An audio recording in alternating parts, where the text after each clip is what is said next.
Christopher Nolan has made a $250 million IMAX adaptation of The Odyssey, one of the oldest, most legendary stories in Western civilization. And somehow the trailer that dropped about a week ago has people asking the same question they ask every time modern Hollywood touches a classic now. Are they adapting this or updating it for people who hate the original? And the crazy part? It's not Disney Star Wars. This is not Amazon's Ring of Power.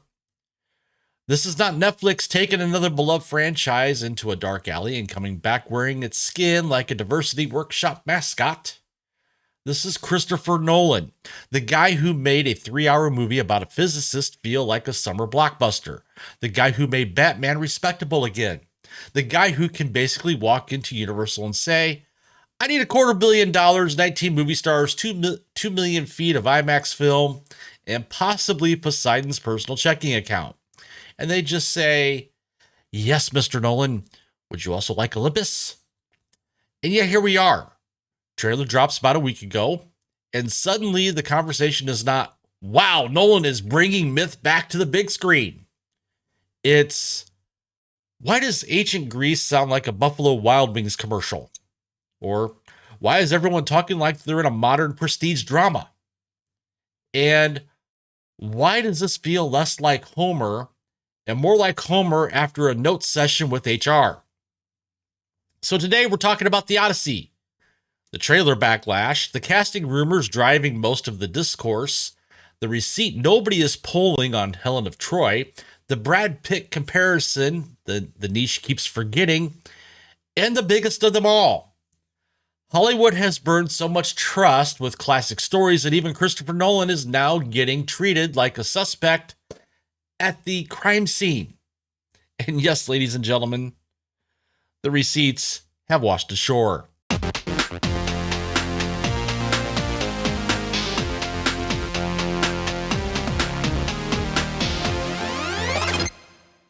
Welcome back to the Critical Nerd, where we keep our expectations low, our receipts high, and our ancient Greek epics preferably far away from dialogue that sounds like it was workshopped during a Starbucks run. If you're returning, thank you and welcome back. If you're new here, this channel breaks down Hollywood, pop culture, box office math, franchise disasters, and the industry's endless belief that audiences are too stupid to notice when adaptation becomes renovation. So do me a favor, hit like, subscribe, ring the bell, and join the channel before Hollywood announces The Iliad, starring Timothy Chalamet as Achilles, Sydney Sweeney as the Trojan Horse, and Travis Scott is the official poet of Sparta. Now, let's talk about The Odyssey, because this one is not simple. I'm not here to say Christopher Nolan is finished. I'm not here to say the movie is doomed. I'm not here to say this is automatically Rings of Power with better cameras. Nolan has earned more benefit of the doubt than almost anyone working in Hollywood. But that is exactly why this backlash matters. Because even if Christopher Nolan drops a trailer and the audience immediately starts asking, what did they do with the source material? That's not a trailer problem. That's a trust problem. And modern Hollywood created it. For about a decade now, the major studios have been running the same play. Take a story the audience already loves, update it for a, quote, modern audience, insist any complaint is a fan problem and not a product problem, cite the box office when it works, blame review bombing when it doesn't, and repeat as needed. The receipts, though, they're public record. The Acolyte, Disney Plus 2024, showrunner Leslie Headland described the project pre-release as, I quote, gay space witches. Disney reportedly spent over $180 million on 8 episodes, canceled after 1 season. The blame somehow, though, landed on the audience. Marvel's 2023, remember that one? November 2023? Opened to $46 million domestic, the lowest Marvel opening ever. Reported budget over $270 million with reshoots. The press cycle blamed superhero fatigue.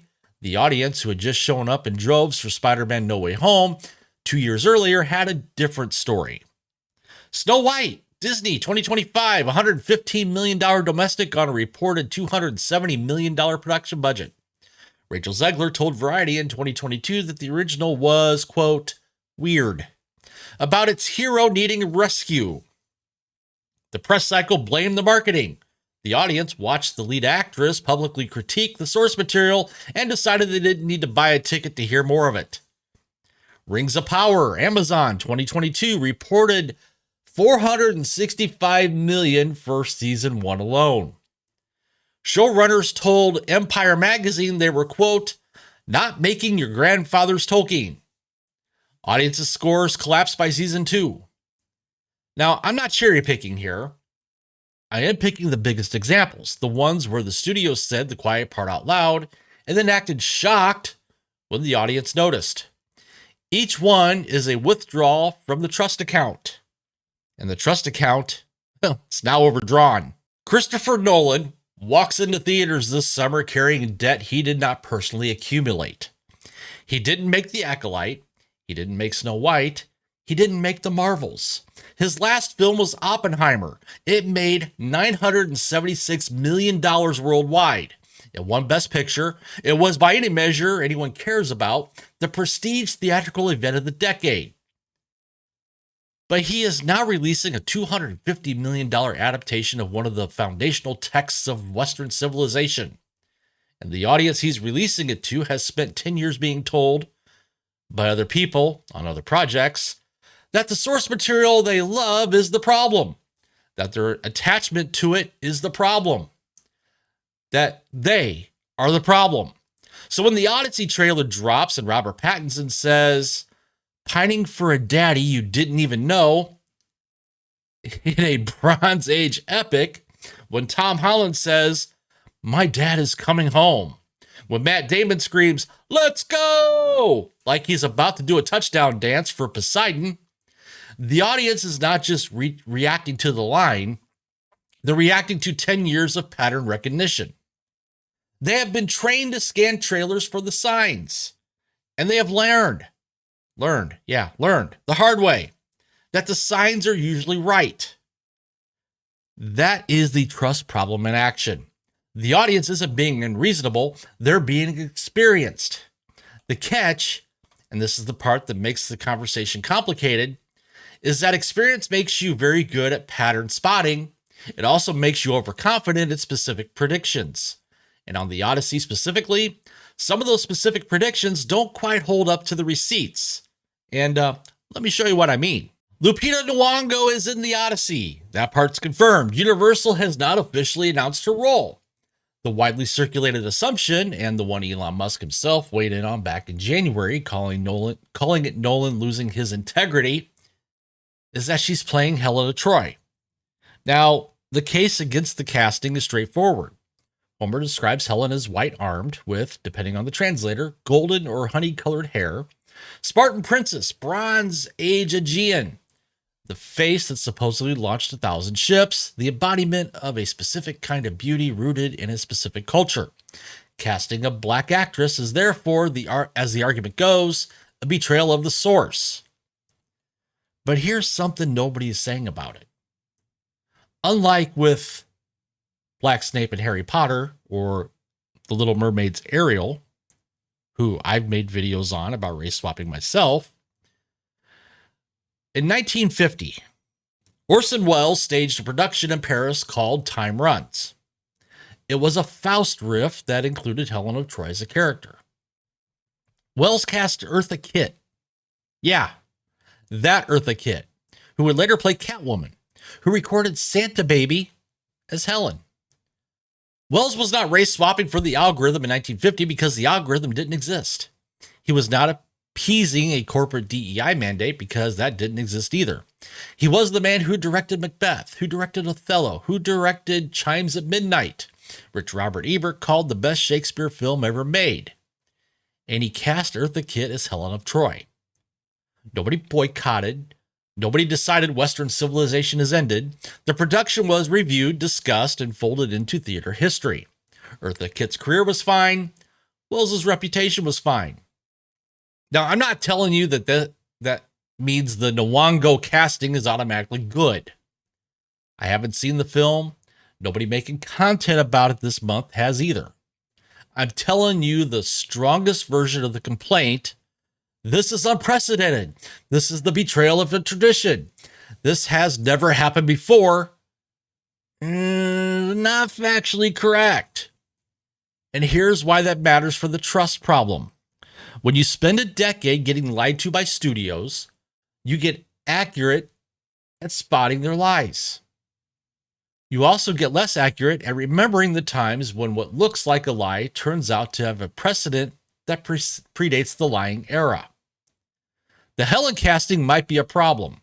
The argument that it is an unprecedented one runs into a 76-year-old receipt. Now, this is the one I most want you to hear out. The single most viewed claim about the Odyssey this week is that Christopher Nolan cast Elliot Page as Achilles. There's a tweet making that claim with 7.8 million views. There are entire videos built around it.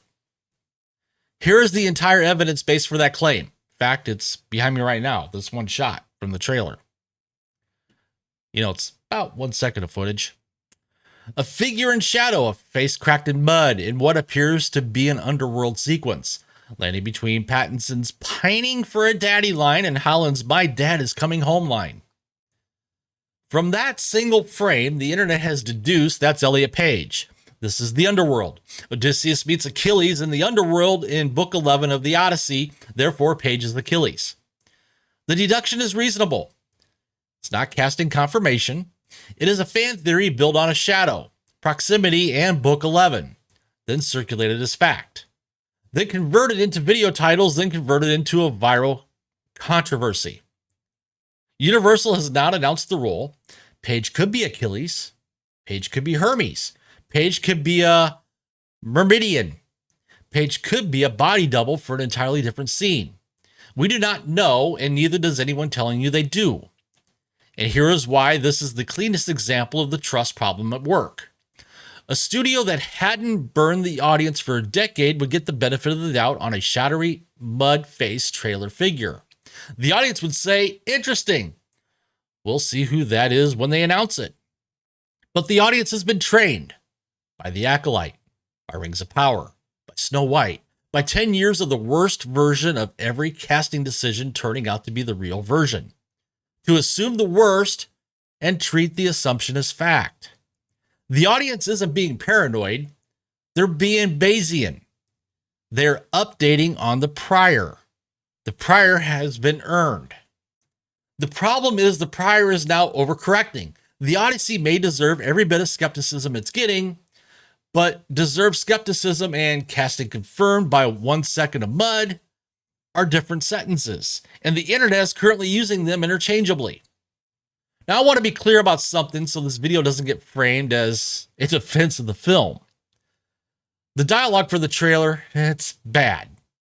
Pattinson saying pining for a daddy you didn't even know in a Bronze Age epic is bad. Holland saying, my dad is coming home, is bad. Damon screaming, let's go, like he's coaching a CrossFit class for demigods is bad. The plate steel armor on the Lestrygonians, and I hope I pronounced that right, postdates the Trojan War by approximately 25 centuries.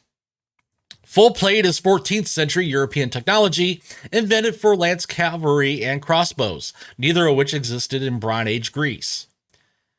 That is not a defensible choice in a film that otherwise wants to be taken seriously. The Homer didn't sound archaic to the Greeks' defense.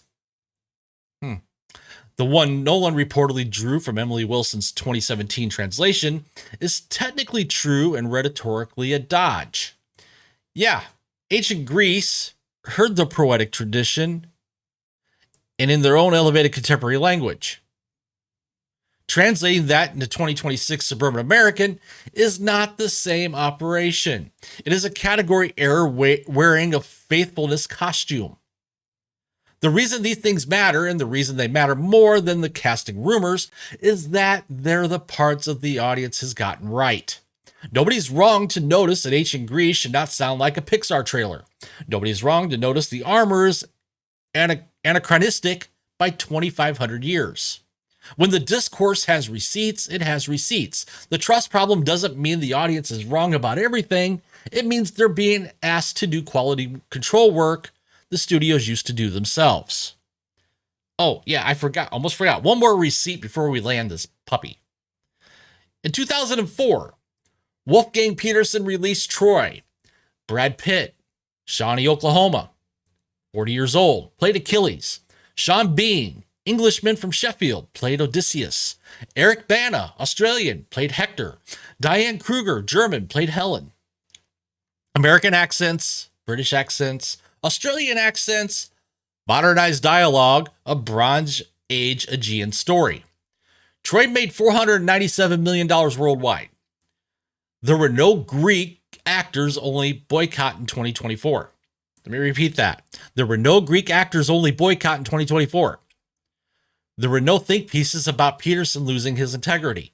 The film was reviewed on its merits, favorably or not, and audiences either showed up or didn't. The standard the audience is applying to The Odyssey in 2026, that authentic casting requires actors of specific national origin, that modernized dialogue is automatically a betrayal, did not exist for the exact same source material 22 years ago. So what changed? Well, the trust changed. In 2004, when a Hollywood film cast Brad Pitt as Achilles, the audience didn't suspect a motive. They assumed the studio was trying to make a good movie with bankable actors. In 2026, when Hollywood casts anyone in anything adapted from beloved source material, the audience suspects a motive, because the audience has been told repeatedly by studios that there is one. That is not the audience's fault. That is the system's failure. So here's what I think the Odyssey discourse actually is. It is not fundamentally about Christopher Nolan. He is the most accomplished commercial director working. He earned his trust over 25 years of films. He is now releasing one into an audience environment he did not create and is not personally responsible for poisoning. It is not fundamentally about Lupita Nyong'o or Elliot Page. We do not know what either of them is playing. The official cast list still has multiple roles unannounced. The audience has filled in the blanks with the worst case interpretation because, on other projects, the worst case interpretation has repeatedly been the correct one. It is not fundamentally about Emily Wilson's translation, which has been an academic argument since 2017 and only became a culture war proxy when it got retconned as the source of every trailer line people didn't like. What this is, fundamentally, is the first major prestige film of 2026 hitting the trust crater the studio spent a decade digging, and being processed by an audience that no longer assumes good faith from anyone, including a director who has earned more good faith than nearly anyone else working. The Odyssey might be great. It might be a disaster. The dialogue suggests the script has problems. The trailer engagement suggests the audience is still showing up to Christopher Nolan in numbers no other director can pull. In fact, the trailer currently, as I'm recording this, has 303,000 likes to 25,000 dislikes with nearly 26.75 million views. Both of those things can be true at the same time. But the bigger story isn't the Odyssey. The bigger story is that no prestige film for the rest of the 2026 will be received on its merits. Doom Part 3 this winter, Avengers Doomsday in December, every one of them is going through exactly this cycle. Trailer drops, audiences deduces betrayal, discourse amplifies the deduction, studio panics or double down, film opens, verdict gets delivered before anyone has seen anything. This is what happens when an industry tells its own audience, for 10 straight years, that the audience is the problem. The audience eventually believes the industry, and then stops trusting anything the industry says. Hollywood, well, they built that. So here's what I want to leave you with. You're not wrong to be skeptical of the Odyssey. The dialogue suggests problems. The trust environment makes the problems louder. The pattern recognition is real. The receipts on Hollywood's latest decade are real. You may not always be right about every specific production you make from it. Eartha Kitt played Helen of Troy in 1950 and the world did not end. Brad Pitt played Achilles in 2004 and Troy made $500 million. A mud-faced figure in a trailer is not a casting announcement. When somebody tells you they know what the Odyssey is 67 days before it opens, based on a 2-minute trailer, ask them what they're standing on. The answer might still hold, the skepticism might still be correct, but the reasoning has to be honest or the trust collapse isn't just Hollywood's anymore. I'm the Critical Nerd. Keep your expectations low and your receipts high, and I will see you later.